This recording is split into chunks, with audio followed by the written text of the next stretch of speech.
It's just one of those things. We saw an opportunity. How do you guys go about getting compensated? Do you guys go 50-50? Actually, right now in the winter, it's usually pretty cold in the mornings. So it's usually below.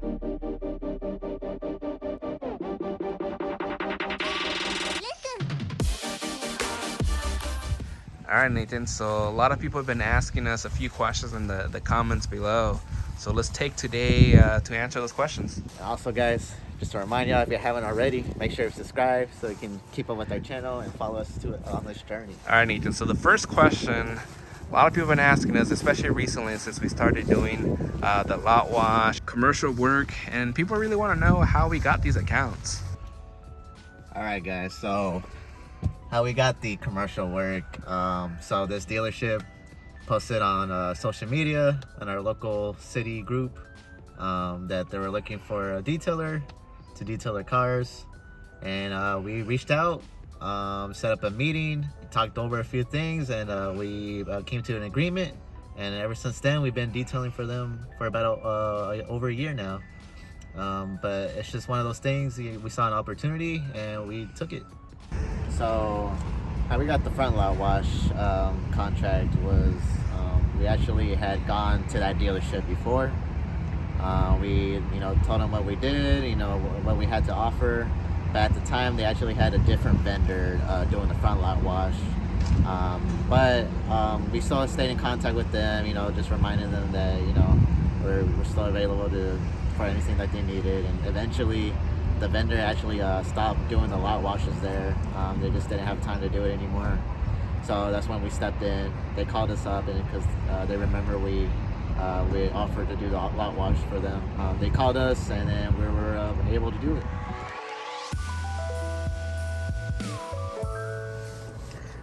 All right, Edgar. So another question that we got was, where do we order our air fresheners? Air fresheners, we order them from MakeMyFreshener.com. I'll go ahead and include a link down below. They're pretty good. They've been working for us really well. They weren't too expensive. I think they're a little bit over $1, but if you buy them more in bulk, you'll get them cheaper. Good quality. All right, so next question is, how early do you guys detail? So usually we like to schedule our details around 8 or 9, the earliest. Seems to work better for us. Usually because of the Texas heat, we usually like to schedule a little bit earlier. But actually right now in the winter, it's usually pretty cold in the mornings. It's usually below freezing, so we usually like to schedule a little bit later, like 10 or 11 even, during the winter time. All right, Edgar, so somebody asked, how do you guys schedule customers when an appointment takes longer than expected? Typically for something like that, we'll kind of plan it in advance if we can. If we know a detail might take a little bit longer, then we'll take separate trucks. That way one person can be left behind and the other person can show up to the other appointment. That way they can at least start on time. If that doesn't work out, then we kind of just call the other customer and let them know, hey, we're running a little bit late. Or we let them know ahead of time once we know that we're not going to be on time for the other appointment. That way we're having that communication early on, not just showing up late. Another question that somebody asked was, how do you guys go about getting compensated? Do you guys go 50-50? All right, so me and Nathan are business partners, so we do go 50-50. However, because of my current work situation, because I am part-time, and before Nathan was working full-time, what we decided to do is whenever Nathan is working on his own, if I'm working on my own, we get paid hourly. We get paid $20 an hour if that other person is not there. So on jobs where Nathan ends up going on his own, he gets paid $20 an hour.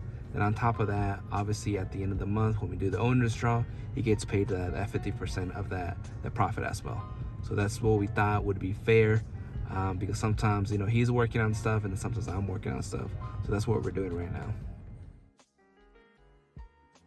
All right, some people have asked what pump we use, and this is the one that we typically use. You can find this at Lowe's. Works out pretty good for us, a little bit pricey. This is the one we use whenever we're using our 35-gallon tank. It's been working out pretty good for us. Obviously you just have to be plugged in. but we do have that Ryobi as well that is battery powered, but this is the original one that we started using. All right, Edgar. Somebody asked, your mobile business is called Grind Don't Stop? Well, funny story about that. Our business was called Waterworks when we first started. That's kind of what we thought it would be a good idea for our business. I don't know why, it just came to me.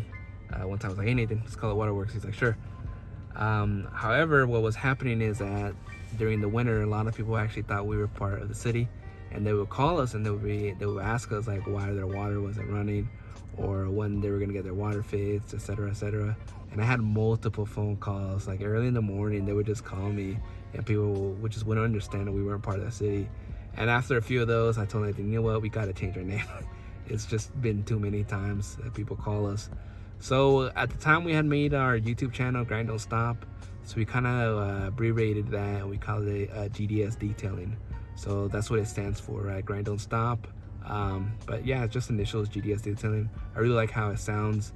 It just kind of I feel like it flows. It's just like a natural flow, just when you say it, when you tell customers, yeah, that we're part of a GDS Detailing. Some people ask us what it stands for, and we kind of just tell them.